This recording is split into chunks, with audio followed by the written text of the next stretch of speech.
Summer's Games Fest was a fun time, and there was actually a lot of good announcements that came from the event.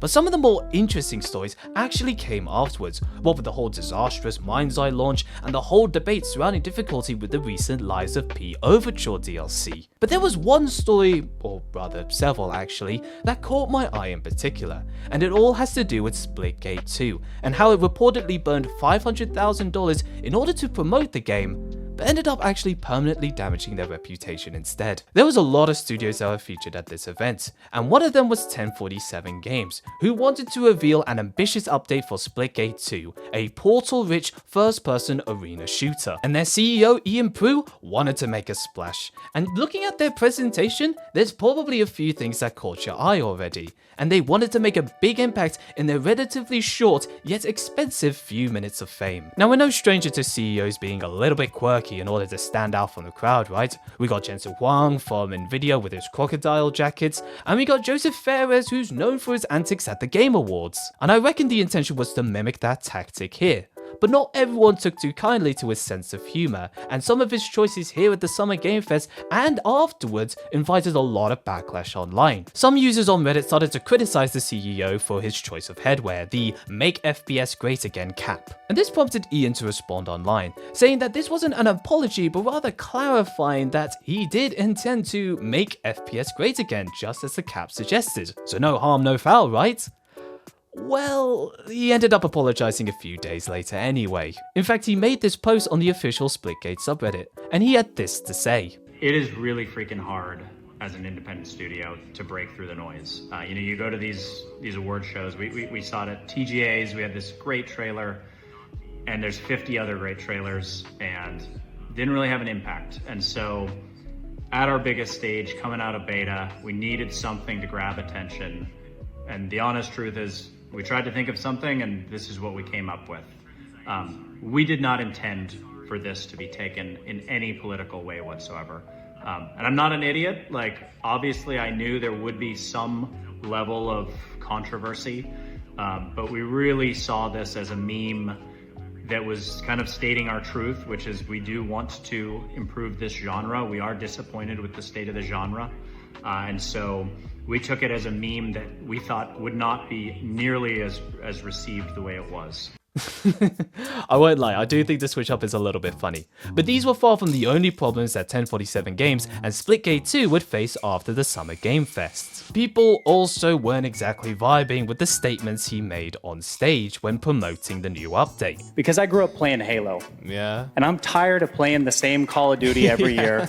And I wish we could have Titanfall 3. Oh my word. What's with all of these buzzwords he's sort of releasing out? And I gotta be honest, I don't really see any lies here. People enjoyed the original Halo trilogy, people are kinda getting sick and tired of Call of Duty every single year, and yeah, Titanfall 1 and 2 were absolute bangers. It's clear that Splitgate 2 is trying to sell itself as the FPS that's going to return people back to the good old days of gaming.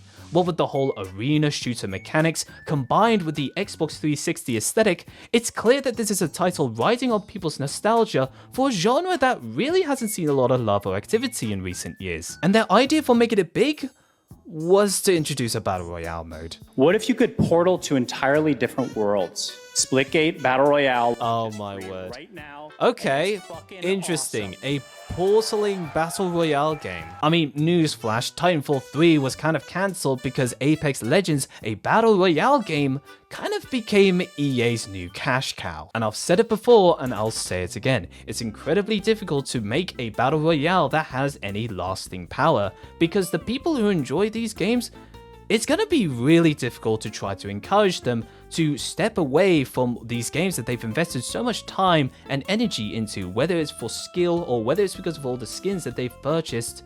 It's gonna be really difficult to bring them away from titles like Fortnite and Call of Duty Warzone. How many Battle Royales have we seen over the years after the craze that was Fortnite in 2018? Like Hyperscape, for instance, that no longer exists anymore because there just wasn't that interest to keep it sustainable. I mean, it really hasn't seen a lot of new competition because it's incredibly hard to shake up the scene. I mean, you're going to need to move mountains in order to persuade people to jump ship and commit to your game. I mean, that's not entirely impossible to achieve, right? This game has had a lot of success with its alphas and betas, and we've seen games in the past completely break the mold in what have been perceived to be oversaturated genres. And to its credit, this game has made a lot of changes to the traditional battle royale genre. It has a little bit of those arena mechanics sprinkled in, and it feels a bit more closed off, to the point where it kind of feels a bit disingenuous to actually call it a battle royale. And despite the controversies, I do think their little stunt at the Summer Game Fest was a success. I mean, when you look over at SteamDB charts, their player counts have more than doubled from 9,000 to over 25,000 concurrent players. Not the biggest success story, mind you, but it's a sizable increase nonetheless, and it's clear that a lot of people are interested in seeing what this game is all about. And for good reason, right? I had a lot of fun with the original Splitgate when it came out, and it's clear that Splitgate 2 is trying to innovate and improve upon those mechanics that made the original so compelling. I mean, how well those mechanics translate to a large-scale mode like the so-called Battle Royale, I think it's still a little bit early days to really tell, right? But I don't think success for a game like this is really defined by how it launches, but rather how it performs over time. But it's gone off to a bit of a rough start, right? Because when people started logging onto this game, they started eyeing the microtransactions, and some of these prices were a little bit absurd to say the least. I mean, $80 for a bundle, and apparently that's not even the full price of these items, because they've been slashed and discounted and would have originally costed $140. These included your standard stuff, right? Like gun skins, character cosmetics, even changing how your portals would look, but the backlash was so immense online that 1047 ended up slashing the prices in half, from $80 to $40, and Ian Pro went online to explain why they made those changes, and more than that, why they were like that to begin with. And the reasons are a little bit puzzling, to say the least. So first off, thanks everybody. We just crossed 2.5 million players, which is freaking awesome. We appreciate all the support. We also tripled our daily active users, especially on consoles, which has been awesome. So we really appreciate you guys. But wanted to start by explaining, obviously we put out a video, we slashed the prices yesterday. But I've had a lot of people ask me, like, how the hell did this happen in the first place? Like, $80 bundle, like, that's not the 1047 way. And I agree. So I thought I would just candidly tell you exactly what happened. So I'll start by saying, no excuse, of course. Like, I should have been on this before I explain, like, we should have been on top of this. But what happened is the second I got off that stage, I called Derek, our lead game designer, and I said, Derek, like, did you know we had an $80 bundle? Like, this is news to me. Like, what the heck? Like, that makes no sense. And he didn't. And essentially what happened is our former head of monetization, who happened to come from Call of Duty, was with us for less than a year and was very aggressive on the pricing. And so actually prior to his departure, we actually originally had Founders Packs at $100. We had battle passes at $10, and the first thing Derek and I did when we reevaluated everything a month ago was we slashed those things. So Founders went from 100 to 60. We also added in-game currency that it originally wasn't going to have. We decreased the battle pass from $10 to $5, but unfortunately things slipped through the cracks. And so that's how we ended up with an $80 bundle. I'm sort of noticing a pattern of no excuse, but here's an excuse anyway. So their reason that they give is because some rogue dev, which apparently they had to mention that he worked on Call of Duty for some reason, made those prices that way before his departure. And there was a lot of people from the Reddit Ask Me Anything that wanted further clarification on what exactly happened with the whole pricing fiasco. And Ian Prue went online to further clarify this whole narrative of the prices were actually a lot more expensive before the game came out.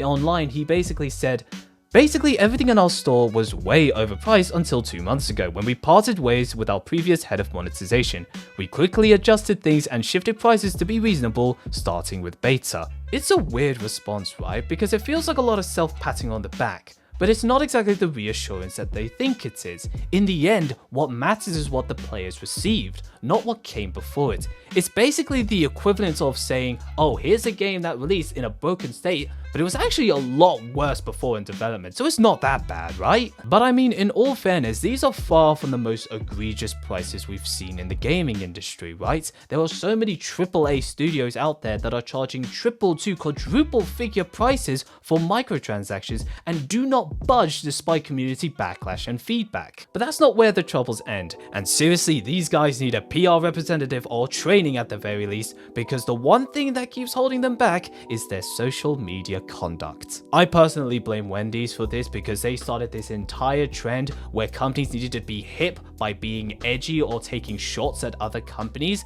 and so many others started to do the same thing that it kind of started getting stale really quickly. And now, years later, Splitgate is falling into that same trend. I mean, these guys are literally picking fights with other developers online. COD developers, mind you. I don't know why they have this massive hatred towards Call of Duty for some reason.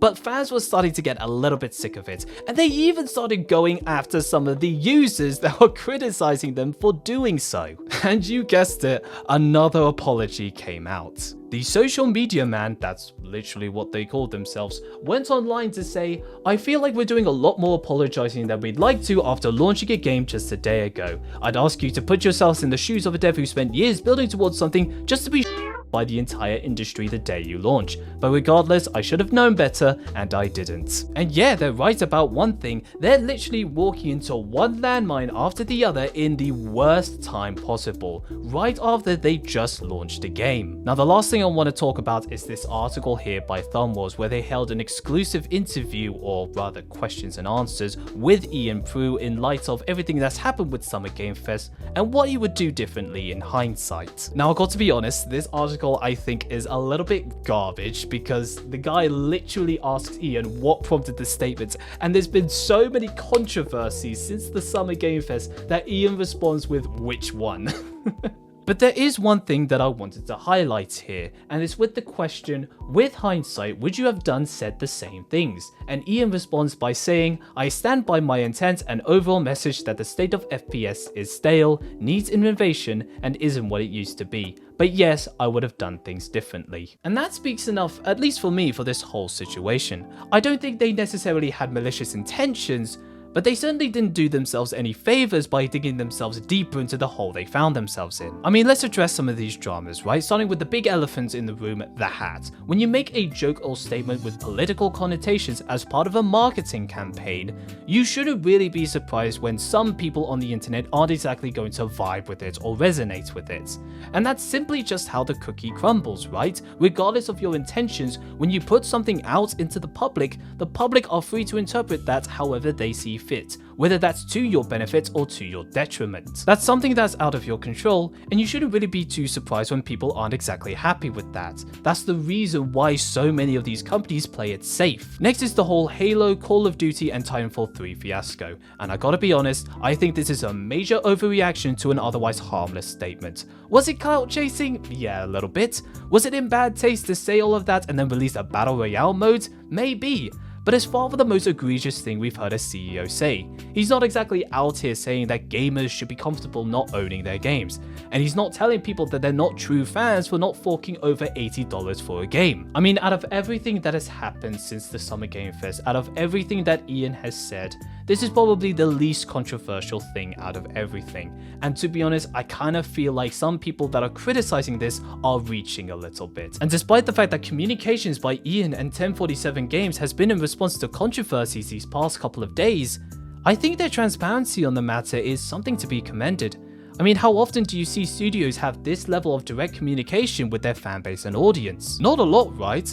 And I think they're doing a lot more than most companies are doing nowadays. They're acting on feedback in a timely manner, which is more than what I can say for some other companies who have had issues for years and years flagged by their fan bases, and yet they have never acted upon them, or they take months in order to implement these changes despite having thousands of employees and developers at the helm. Because in light of everything that has happened, this clear and direct pipeline is the best thing 1047 Games has going on for them at the moment.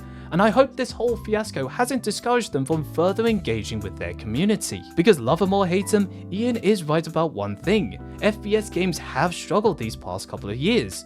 And yes, I do want Titanfall 3. Splitgate 2 has a lot of good things going on for it, and has the potential to be something great, and I think these are just a few unfortunate cases by a company that flew too close to the sun.